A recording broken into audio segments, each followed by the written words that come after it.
What's up, everybody? Hope you're having a great Sunday. We're back again for the second week in a row with a double mock draft. This is Cleveland Browns Mock Draft 8.0. I'm Jacob. That's Tyler Johnson. We're brought to you, as always, by our friends over at Homage Apparel. I'm celebrating the Cavs. We got the throw the hammer down going on down here. Celebrate whoever the hell you want to celebrate.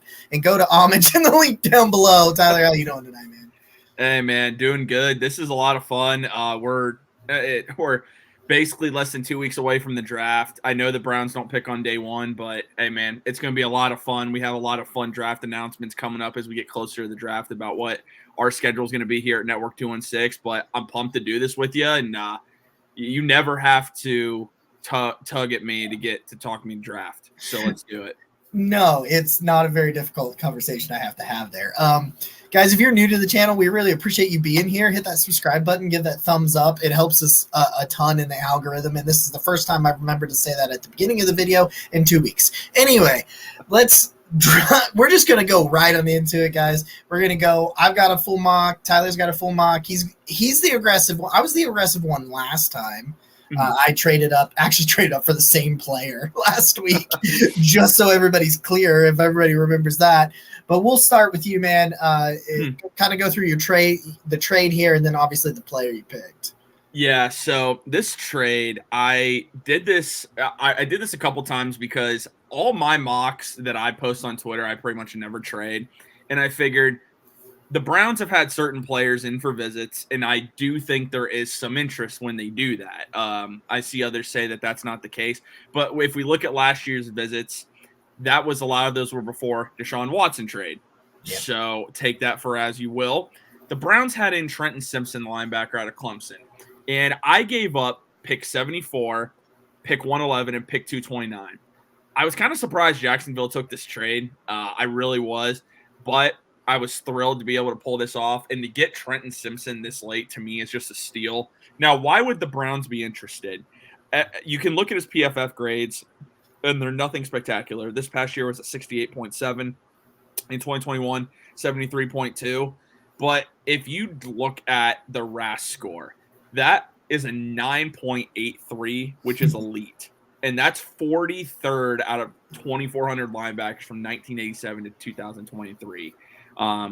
That's absolutely nuts. You would be able to pair him with Jeremiah Owusu-Koramoah, with Anthony Walker, and he just flies around to the football. And I think that's exactly what the Browns are looking for. They need a linebacker. So if you don't go up and get Trenton Simpson, are you okay waiting on Dorian Williams, the linebacker out of Tulane that I have used that I've selected in many mock drafts, including the Faithful Dogs podcast mock we had last night? Go check that out if you guys haven't already. Do you like Ivan Pace out of Cincinnati? Like, there are guys available, but there aren't many at the top that the Browns could go get. If Trenton Simpson is in range, this is where I could see Andrew Berry making a trade up. And again, makes too much sense, fills a need. I think it's someone that can contribute right away, flies to the football, brings much needed athleticism to the position. Sign me up. I called him last night the JOK at Mike linebacker, and I think that's just exactly what he is. He's so rangy, man. And he just, he loves physicality. He's going to smash you in the mouth every opportunity that he has. Yeah. And I look at it and I start pairing that up, making an athletic team, which is what the Browns want to do. And you just say, well, this is a lot of fun. We can get really interesting here. This is actually funny because I've actually got my first player, as we go back to get my stuff, actually comes up in yours just a little bit later. In the draft, I'm a little bit higher on him, but that's Isaiah McGuire, the edge rusher out of Mizzou, man. Like 6'2", 268 pounds. He'll get like a 270. It's like another Alex Wright situation, I think. He's a very similar style of player. Pass rush win rate over 17%. Run stop rate almost 10%. 7 sacks, 21 hurries, 7 hits in 2022 this year in the SEC. And you see that he has the frame, but he could definitely grow into it some more. Very similar to Alex Wright. I think he needs to add some play strength. I think the play strength for a guy at 270 is not quite where I want it to be, but this dude has an electric first step off the line of scrimmage. He understands leverage most of the time. Sometimes I get a little bit angry with the leverage that he plays and his hand usage, but you're seeing those raw tools, and you're in the third round now. So now you're not in the first round. You're not in the second round. You're not looking at polished players. And Andrew Berry has shown us with his draft picks that he is looking for dudes that he thinks long-term are answers. And I think Isaiah McGuire can definitely be a role player right out the gate and provide solid depth. But I think it's the ceiling for him that's the most appealing to me. And for that reason, I'll take him at 74 if he's there. I'd love him even more at 98, but I had this conversation with Quincy Carrier a few weeks ago. If you like a guy and he's your guy, just go get him. Yeah. And that's kind of what I did with McGuire. Yeah, I mean, hey, I love it. I mean, kind of like you said, you led right into it. He is the guy that I ended up being able to select. I couldn't believe I was actually able to select him when I did. It's kind of funny how that whole thing worked out with Isaiah McGuire for me. So I actually traded back. I saw he was available at 98, and I was like, you know what? I'm going to test it because there were a couple guys I liked. So I traded back 98. I got back pick 104 and a 4th-round pick in 2024. The Browns are going to trade back in this draft, and I think that sweet spot is more likely 140 to 142 because those picks are back-to-back. Makes a lot of sense for Andrew Berry to trade that, get a pick for next year. But this happened to work out. Isaiah McGuire's the guy I love too, Jacob, and I think you look at what Andrew Berry likes, the statistic that sticks out the most, pass rush win rate is a 17.6. And then we saw with Clowney, what did he like? He liked the run stoppage. Isaiah McGuire has a 9.8% run stop rate, which is absolutely elite. And if you look at it, he has progressed every single year at Missouri. At Missouri, a program that's not really been great at football the last couple. They were better this year, but in the past they haven't been too great. Playing SEC level competition. That's what I want to see. And I think when you can get a guy that late, I mean, you got him at 74, and I wouldn't mind him at 74. I like him at 74. But, man, if I can get him at 104, it's an absolute no-brainer for me. I'm sprinting up the card in a heartbeat. So we still eye to eye on this one. I just happened to get him later, and I couldn't believe him. I got him that late. Yeah, and it's like I said, I'll take him to 90. I think you might be able to get him at 98. The fact that he falls to and I've seen him fall to the 120s too. I just don't see it. But I mean, you look at the dude and you might say that there's some more polished players, more finished products, and that might be kind of why he falls. And I can kind of see that, those sorts of things and those arguments. But so I made a trade, but I didn't make the trade quite yet. But aforementioned Dorian Williams at pick 98 here, man. Relative athletic score of nearly 9. He's exactly checking all those boxes. 87 coverage grade. He had 97 solo tackles and 36 assists, according to PFF. And this dude he's just so rangy.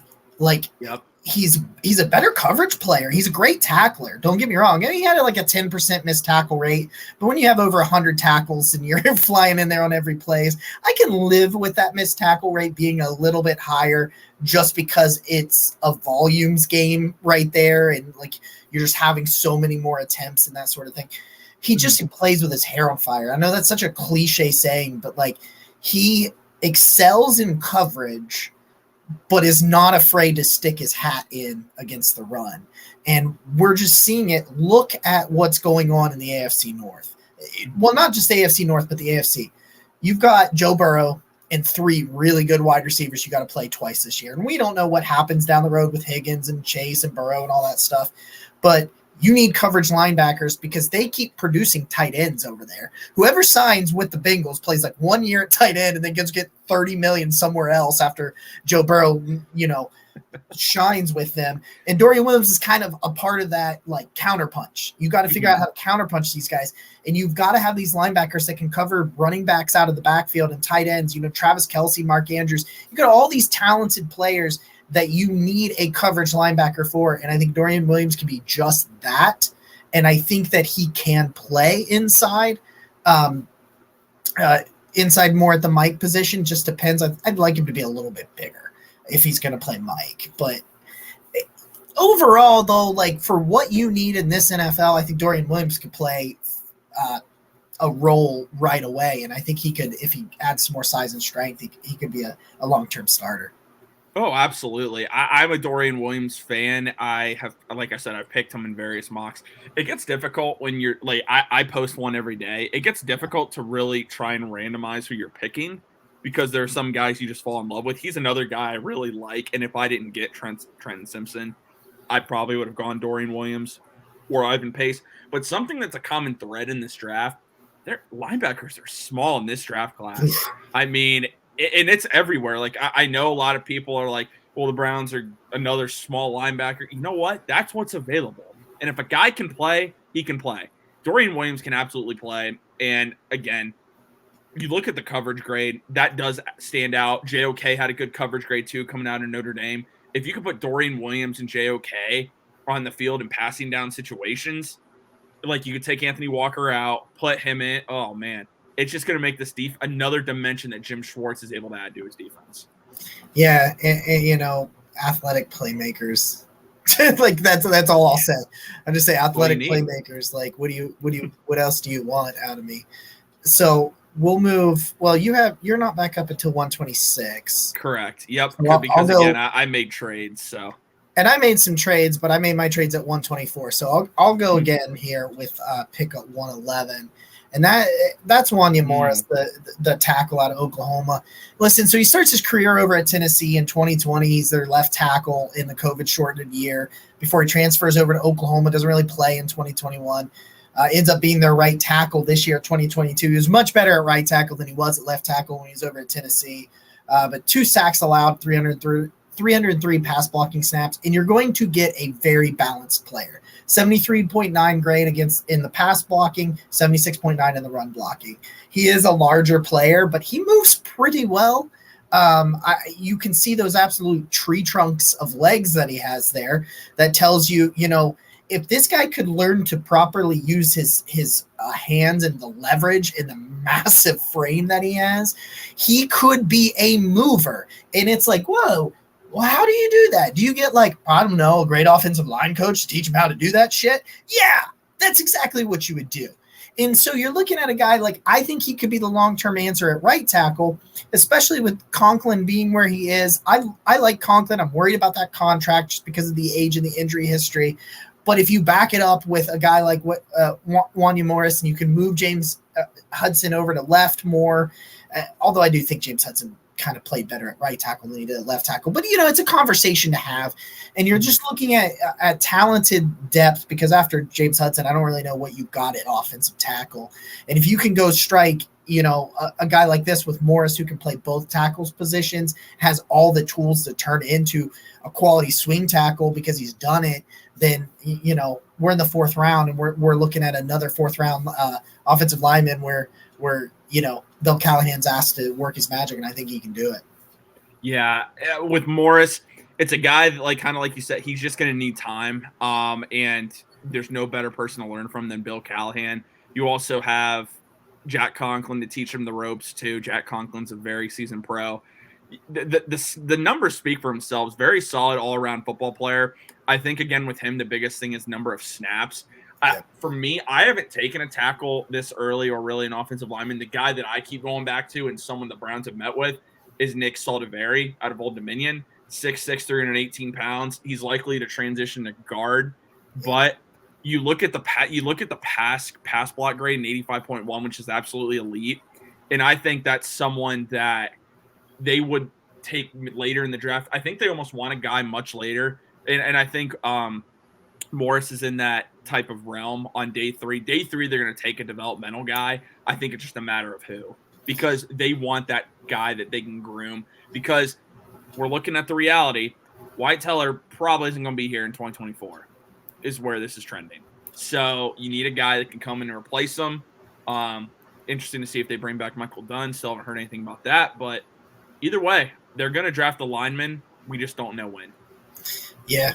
It also depends on who else falls at other positions for that. Mm-hmm. So you're back on the clock, man. Pick 126.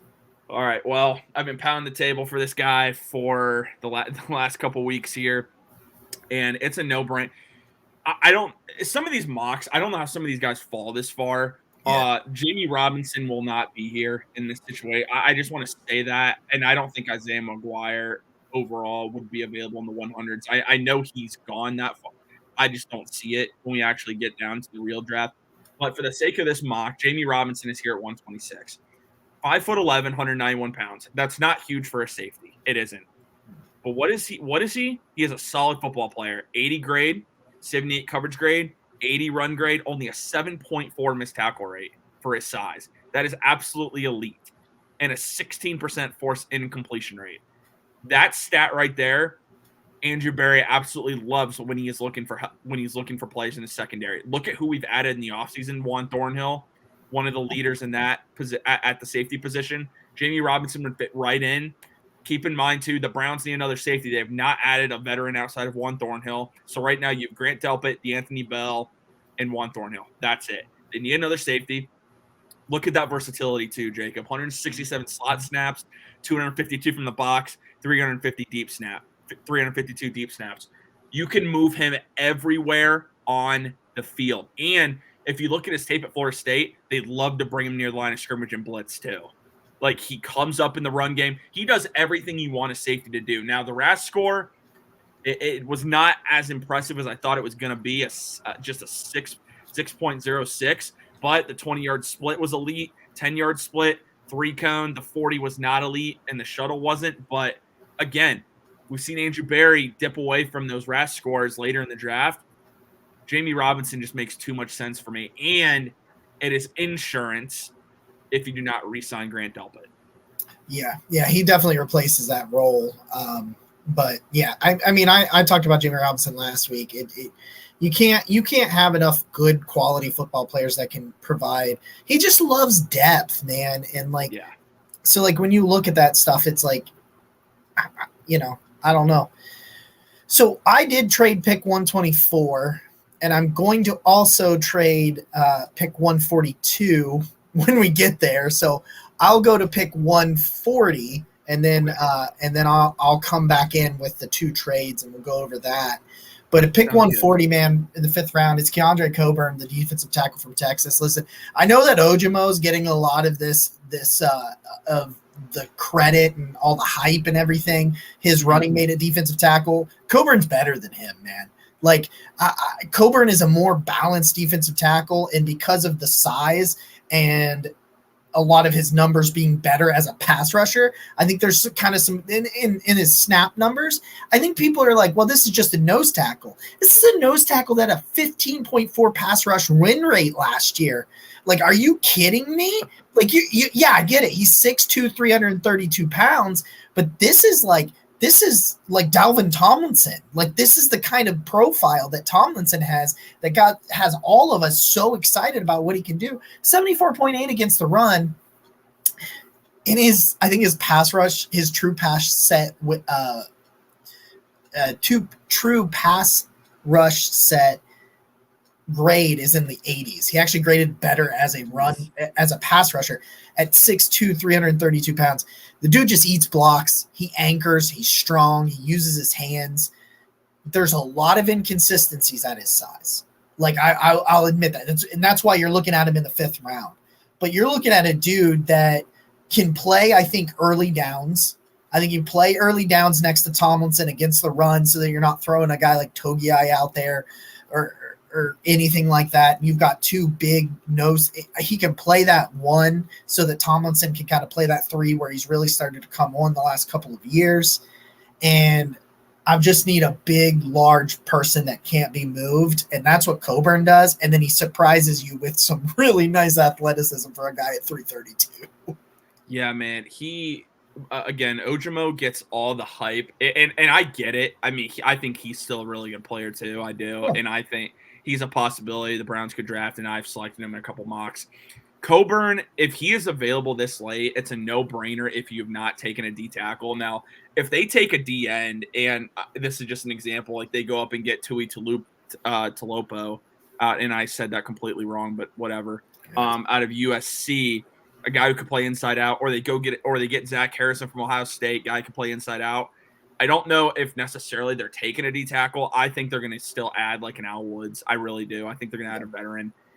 I think then from there, it'll be interesting to see how they address the position. I don't think it's a given they draft one because they might draft a DN that has that inside-out versatility to where then they don't force a pick. Coburn makes too much sense if he's there, though. He really does. And even if you don't ask him to play a huge amount of snaps, he's depth. And I think he could end up being a pretty solid player, especially learning from a guy like Dalvin Tomlinson. It'd be perfect. Perfect. Yeah, one. especially if you're potentially cutting another defensive tackle that's on your roster. Anyway, who said that? So we'll transition over to your pick 140 here on the board. Mm-hmm. So this guy, and this is a little bit of teaser for tomorrow. I do have a tweet that I'm going to post about this man right here. Jake Burns from the OBR, so shout out to him, has really opened my eyes on Bryce Ford Wheaton. Now, he's a little bit on the older side, but when you're on day 3 of the draft, Andrew Berry's bent the guardrails before, and this is an elite athlete right here. 6'4", 221 pounds. It's funny. I actually sold a lot of listeners on him on the Faithful Dogs podcast live mock draft we had last night. But when I got done, people wanted us to take him. The numbers don't stand out to you. Only 62 receptions, 675 yards, 10.9 yards per catch, 7 touchdowns. That was third in the Big Ten. What stands out is the RAS score, 9.97, which is elite, and that is ranked 11th all time at the position. Now, again, it's a risk because the production doesn't line up with what you see on the for the RAS score. But if you look at his numbers, he is progressing every single season, which is exactly what you want. Again, he is 23 years old, so he's older than what the Browns normally would draft. But you like the progression and the trajectory he's on. If he is there this late, it's a no-brainer for me. It really is. When you have 4.3 speed at 6'4", and dude, sign me all the way up. And this gives you that insurance too. You might not need Bryce Ford Wheaton to have a big role. He can be that guy that can run the vertical route tree for you and stretch the field. But I've also seen video with it. Dude, they would get him involved in the screen game at his size, and he'd just take it to the house. I mean, he can do that for you. And I think Watson, this is a guy Watson would like, but Bryce Ford Wheaton, he's a little bit more of a project. But when you're in round 5 and we have not taken a receiver in this mock yet, they will take one. He makes a lot of sense because he just oozes potential. And we don't know Donovan Peoples-Jones' long-term situation. We don't know Amari Cooper's long-term situation. This is a great pick for not only this season, but in the future. Also, Mike Woods, we don't know what his future is going to be after his injury. We wish him the best in his recovery with that. But I love Bryce Ford Wheaton here. And I'm looking, when you're this late in the draft, Jacob, I'm looking for potential. Right. And is a player progressing every single year in college? That's what Bryce Ford Wheaton did for West Virginia. Continuously got better every single year he was there. A damn stink bug in here. It's flying around terrorizing me. I didn't know it was in here until like 30 seconds ago. Not just driving me crazy. That's what I was doing. If anybody saw me like freaking out, there was something flying. I couldn't figure out what it was and it's in the air.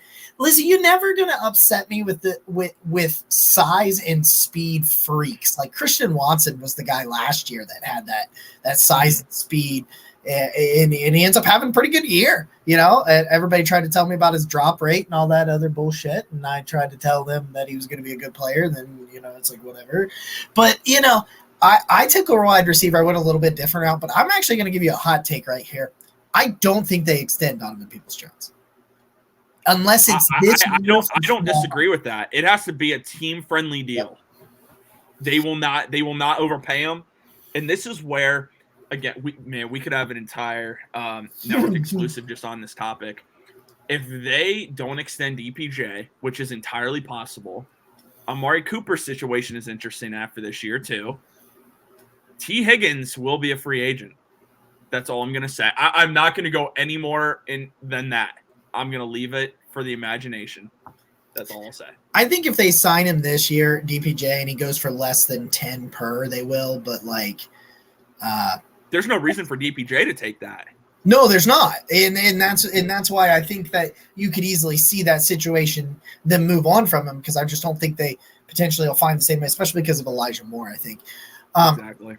I traded back, so I'm actually coming back up on the clock at 161. So I'll let you go again here at pick 142. Oh, man. If you guys follow me on Twitter, and if you don't, T_Johnson_TJ, I am Deuce Vaughn's biggest fan, and I will pound the table for this guy until there's no chance, until he's drafted by somebody else. Deuce Vaughn, for me, is the guy the Browns are missing in this backfield. Here's why. I'm not looking at him to eventually replace Nick Chubb. I'm not. Like, I know when people are drafting running backs in these mocks, that's kind of what they're thinking is down the line. And the Browns might be doing that. Yeah. I'm looking for someone that can contribute this year and be that type of running back out of the backfield that can be a Jerick McKinnon, a James White, some of those guys that they made a living doing that. Deuce Vaughn can make a living in the NFL just catching passes out of the backfield. Only 5'5", 179 pounds. You're not asking him to be a 3-down back. You're asking him to affect the game at an elite level at what he's good at. Just watch some of his tape at Kansas State. They have a play that I've shared. He's in the slot. And by the way, he did line up in the slot a lot at Kansas State. They move him to the backfield. He just jukes a linebacker out of his shoes, gets open, touchdown. He bowls someone over to get in the end zone. The stats speak for themselves, guys. He had 1,500 yards rushing, 5.4 yards a carry, 9 touchdowns, 43 receptions, 373 yards, 82.1 grade, the zone grade 77.8, gap grade 82 grade. And keep in mind, the numbers were down, like touchdown-wise compared to 2021, and so was his grade. But that's because at this point, he's the guy everybody's keyed on, and he still posted elite numbers. There are very few backs in college football that had multiple years of 1,400 yards and at least 8 touchdowns, let alone getting over 40 receptions each of those over those 2 years as well. That was Deuce Vaughn. He makes so much sense for what the Browns need. It's not a knock on Nick Chubb. I don't want Nick Chubb I don't want him to be the guy that's on the field all the time, especially with him approaching 28 years old. You bring in a guy like Deuce Vaughn, Deshaun Watson is going to love him as a security blanket because Deuce Vaughn makes plays happen after the catch. So it's a no-brainer for me. And I will annoy people with Deuce Vaughn until, again, he's taken by somebody else. He is my dream for the Browns. He's in people ask why is he in the 5th round, because he's a positional outlier at 5'5", 179.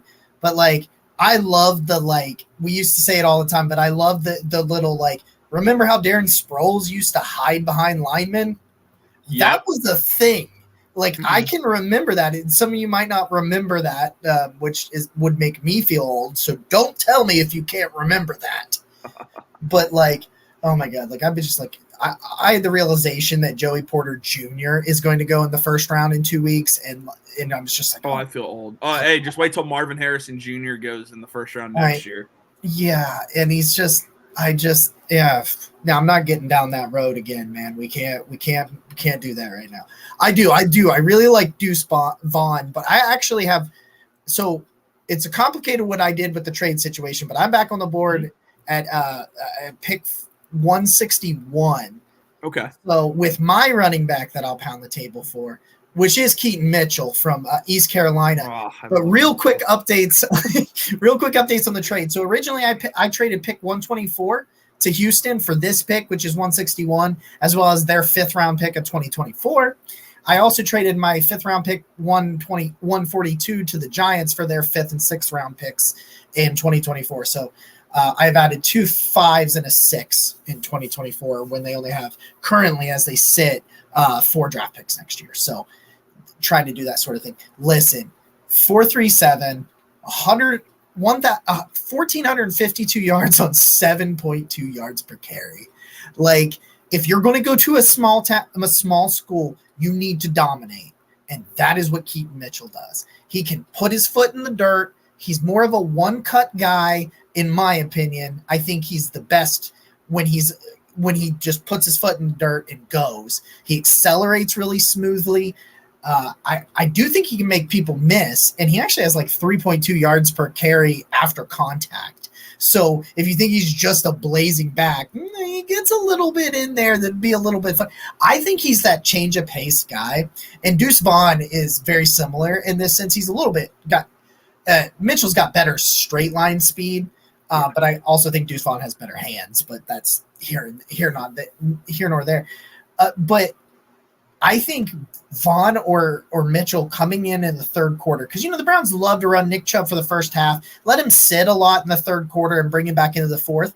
If you have been chasing Nick Chubb for a half of football and this dude comes out there with his 4.37 speed in the open field because you're trying to respect the passing game, home runs, man. And don't forget, Jerome Ford will punish you too. So you've got some punishing backs, and then all of a sudden you're chasing these guys. Not that Ford and Chubb don't have high speed, but they don't have 4.37 speed. So you start changing that stuff up, and you add in this, and he can do some returning things if you want him to. You do some things like that, and it's just we're getting into these late picks. We're at pick 150, 161 here in the fifth, and you're just trying to draft some traits and draft some upside, and a freak athlete like Mitchell is exactly what that is. Yeah, I mean, Keaton Mitchell is someone I've drafted a lot too. I mean, you can get him in the fifth round pretty much in every mock. See, this is, again, it's difficult when you're doing these mocks every day. Like, I like to post one every day just for fun, see people's reaction. Dude, so many times I'm drafting the same player because it's like, okay, this is just great value. I'm stupid not to take this guy. Yeah.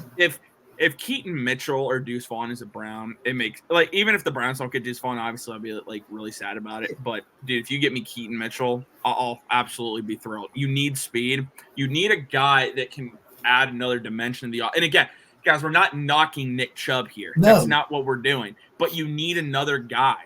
You need that guy that can also create something out of nothing in the passing game. Keaton Mitchell, Deuce Vaughn, Kenny McIntosh out of Georgia. Like, there are a decent amount of guys in this draft that would fit perfectly with what the Browns need. And again, you could still mix in Jerome Ford too, but keep in mind Jerome Ford was also a fifth-round pick. Like, he's not guaranteed anything. That's the way it is. So the Browns are going to draft a running back, kind of like we talked about offensive linemen. It's just a matter of when they're going to take one. Because I said this last night, if one of their guys is available at 74, that wouldn't shock me either. We've seen Andrew Berry do it before. He takes, regardless if it's a need. If that's the best player on their board, if they like Zach Evans, I've heard if they like Tank Bigsby, they might take him.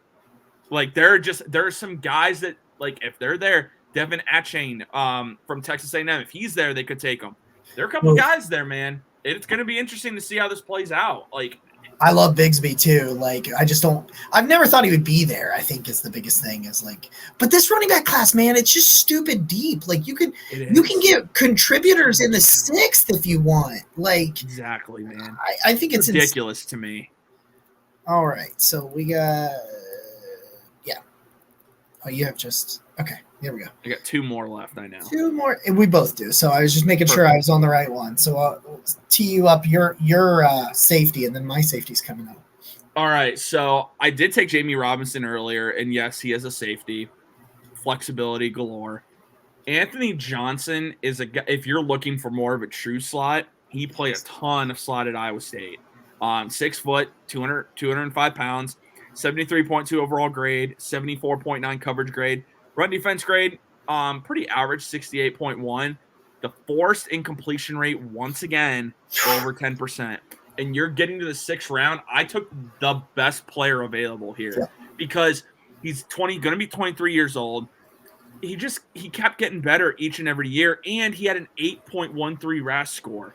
When you get to this late in the draft, you're looking for talented football players. That's truly what you're looking for. If you can somehow find like a stud this late, great. I mean, Andrew Berry's done it with Donovan Peoples-Jones, I would say, is an absolute steal when you get this late. If you get a guy in the sixth round that can contribute, great. And I think Anthony Johnson can do that. Pro Football Focus has him ranked actually pretty high as far as like their list of safeties, and yet I got him in the sixth round. I mean, they have him ranked total on their board ahead of Jamie Robinson, ahead of Jordan Battle. They have him ranked 69th overall. But again, actually, he's going to be 24. My bad there. But 4.5 speed, it just makes too much sense to me. If you can get a guy this late, yeah, it says he's a safety, but he can play everywhere. Same with Jamie Robinson. And that's exactly what you want as flexible football players. And you're set in a second. If you take him and Jamie Robinson, you're set for the next 4 years. 4 years on their rookie contracts. Yeah, like the thing is, like, we've seen this year, man, where a lot of these safeties that are nickel corners, as well. Like it's kind of been this weird transition where like Jamie Robinson's one of the better ones in this class, but my favorite guy is Jartavius Martin out of Illinois. He doesn't get a lot of credit because he plays with Devon Witherspoon, and Witherspoon is really and Sidney Brown. And Sidney Brown behind him. And those guys are really stinking good. But Martin he plays deep safety and he plays slot, and he's mainly a slot guy. And it's like really interesting that like we're starting to see the NFL continue to evolve and be positionless with guys. Guys are now just defensive backs. Like they're not safeties and corners anymore. They're just becoming defensive backs. And yeah. Now I'm going to go with my wide receiver that I really hope we get so I can say his name. And that's Puka Nakula. I love that so much. It's also why I want to sign Puna Ford. Both quality football players, A-plus names. All right?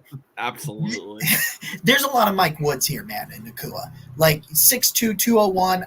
They're close to the same. Contested catch rate this year was at 50%. 7.4 yards after catch per reception. That's where it's at. He gets the 90.1 receiving grade. So as a quality receiver, he's all there. He's got the size of the frame. And he does this thing. I talked a lot about this with Mike Woods, and it's kind of interesting because I did do this mock, obviously, after the Woods injury, and I thought, could they target Woods' replacement? And if they did him as a quote-unquote, because I thought Woods was making the 53. I really did. They really liked him last year. They had the injuries. It really held him back all year. And then, of course, the quarterback play and the situations and the offense changing and all that good stuff kind of holds him back. He does this. He's got this big body and this wide catch radius, and he uses his body to shield the ball from the defender. That's what Mike Woods did. That's what I loved about Woods at Oklahoma on his tape when you would look back. No. At Arkansas, on Woods' Arkansas tape, that's where he really excelled, was kind of, getting his body around the body control to make those contested catch situations, very similar to what Donovan Peoples-Jones does. But watching Nakua, it reminded me of my film breakdowns last year of Mike Woods. And so it's like, hey, if you lose this type of receiver and he's here in the 6th round at pick 190 because he goes to BYU and there's, not a lot of production there, hey, I'll take the replacement for a guy that I think they really liked. I'm glad you brought him up. It's funny because we got to the 7th round of last night's live draft, and he was still on the board. Yeah. And we already had taken at the time Bryce Ford Wheaton, but I said, I didn't think they were going to double at wide receiver, but I just thought, he's the type of player they would have interest in because I think he is very underrated. He obviously didn't play as many games as you want, and I think that does scare off some teams a little bit. But when you're getting late in the draft, you're looking for football players, it's hard not to like everything that he brings to the table. Very solid all-around football player. The fact he came from BYU, he didn't have fantastic quarterback play, so that does have something to do with it. I like him at pick 190 here, especially because you haven't taken anybody at wide receiver. Yeah. They are going to take somebody. Everyone should know this, regardless if we got DJ Moore, especially in light of the Mike Woods injury. Even if he wasn't injured, they were going to draft somebody. So this is a great pick at 190. I'm glad you brought him up. He's just an A-class name. And I know our good friend Casey Kinnaman is going to watch this show, and he's going to get so stoked because Nakua is his dude. And I did it for him. So just so he knows.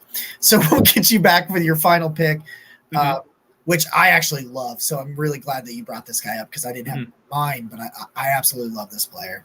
So this I've taken him, I'm pretty sure, with my 7th round pick in every mock I've done, for the record. Because I'm normally not taking D tackles anymore. Yeah. Because I'm drafting a guy that has inside-out versatility normally. Yeah. DJ Dale, the fact he is available this late to me, 6'1", 302 pounds, it's not ideal size. Like, it's not, especially for the position. No. An 80.5 overall grade, though. Yeah. A 79 grade. A 75.4 run defense grade. At his size, 11.3 pass rush win rate, which is elite. Another stat, also run defense grade, considered elite by Pro Football Focus, and pass rush grade. Also, the stat I didn't put on here that was interesting, I just didn't put it on here. His true pass set pass rush grade is a 90. This guy, he doesn't jump off the screen, like, especially the RAS score is really low, 2.29. This is my last pick, though. You have a guy that I think truly could contribute, and there's no bet. man, Dalvin Tomlinson's not the biggest guy. He really isn't at defensive tackle. Like, I mean, weight wise, he is, but he's still kind of like on the shorter side for the position. Yeah. He's a great person to mentor a guy like DJ Dale, man. And if you look at DJ Dale's stats, I've talked about it with pretty much everybody I've drafted. The progression, every single year getting better, is exactly what you want to see. He plays in the B gap 240 snaps, A gap 129 snaps. He even played, not many, but he did play 3 snaps over tackle. Playing in the SEC on these loaded Alabama defensive lines, he wasn't an every down player, but it doesn't matter. The Browns don't need him to be an every down player. They need him to be a rotational guy. This late, to me, it just makes way too much sense. He's everything you want. He's only going to be 23 years old. I think Andrew Berry would absolutely love this pick. And if you can get him this late, and like I said, I'm getting him in the 7th round in all my mocks. If you can get him in the 6th or 7th round, regardless, even if you've taken a D tackle, I would still take DJ Dale here. That's how much I like this player this late in the draft. And he can always be a practice squad stash if you've already taken one in the scenarios where you've already taken one. And that's the thing too. You got to remember about the defensive tackles. A lot of times, the reason that some people are going to argue, well, you guys should be taking one. I'm going to argue. I had a conversation with Jack Duffin on our show this week about you almost have to redshirt these D tackles in their first year. So that's kind of why we're iffy on taking them in a high position. I got a Diamonds in the Rough episode that's going to be coming out soon, and DJ Dale will be on that, so I'll touch on that a little bit more. But Martez Mapu, the safety from Sacramento State, that's my 7th round gem that I stumbled upon. That I just hadn't watched his tape. Sacramento State, right? Hadn't watched the guy's tape until about like 3 days ago. Look. 510 slot snaps, 269 box snaps, and he did play 56 deep snaps. Dude has an 85.9 run defense grade. This dude can tackle, and he's instinctual. And I think he's a much better run defender. He only allowed a 79.6 passer rating when he was targeted, obviously out of a perfect passer rating being 158.3. And there's some coverage. He's a box safety, and he's a slot corner. He's your slot corner. I don't love him against the really athletic slot receivers, and he also goes to Sacramento State, so he plays. I think he's got a lot of really good upside as a special teamer out the gate. I think he could, and that's what Bubba Ventrone's looking for, a lot of those guys here in this situation. But dude, this dude wants to smack you in the mouth, and he wants to smack you in the mouth on every play. And that's something that Jim Schwartz defense can use. That's something the Browns didn't have. And you're just looking at a situation where we're seeing a lot of this run, more runs out of the shotgun because we're playing a lot of these more spread offenses in the NFL right now. And that's where Mapu excels. You're going to run out of the shotgun, especially if you run to his side. Don't do that. like if he can it'll probably take him 2 or 3 years. But he's a guy down the road that can play in that slot, if you need him here and there, and he'll be a big factor against the run game. And his tackling ability and his just range and his technique would just be perfect for special teams. Yeah, man. This has been kind of a funny video. There's so many players that we both, really like. He's come up in a lot of mocks for me too. I've drafted him quite a few times. You need special teams guys, and you need someone that you can still groom at safety, but also play in the slot. Dude, he can do everything for you. I saw something that there were some teams that were like having him do even linebacker drills because he's just that quick, and the size that he is at the position. He's an awesome player. Especially coming from a small school. If you can get him later in the draft, you got it. Yeah, in the 7th round, it's a no-brainer for me. I love him this late. There's so much talent like later in this draft that you can find, and that's what I really like about this draft class. It's not really, I would say, a top-heavy class, more so just coming at the back end of the draft, middle round, especially the running back class. But either way, man, that's a great pick, and it was a lot of fun for sure. I can't wait until the actual draft gets here because I just received really bad news. Alex Wright has changed his number to 99, and my jersey is now useless. Oh, that is sad. That It's a actually is sad really thing. sad, dude. It sounds like Dalvin Tomlinson gave him a bag, so like. Oh well, then. Oh well, yeah, dude. I wouldn't turn down a ton of money. Word up for that. Yeah. Guys, we appreciate the hell out of you guys. We've got a lot of stuff coming up, more mock drafts, more other videos as we're getting closer and closer, 2 weeks. We're recording this on a Thursday. I think I said it was Sunday at the beginning of the video, but I think we're actually going to release this on Saturday, so don't listen to me. But we've got all kinds of stuff, announcements coming up about some live coverage for the draft once we get there in a couple of weeks. We're really excited about all that stuff. We appreciate you guys being here. Please hit that subscribe button, give us the thumbs up. You know, the most valuable thing you can give people is some of your time. So we appreciate yet again for you guys giving some of your time to us. We will see you guys again next time. As always, go Browns. Go Browns, baby.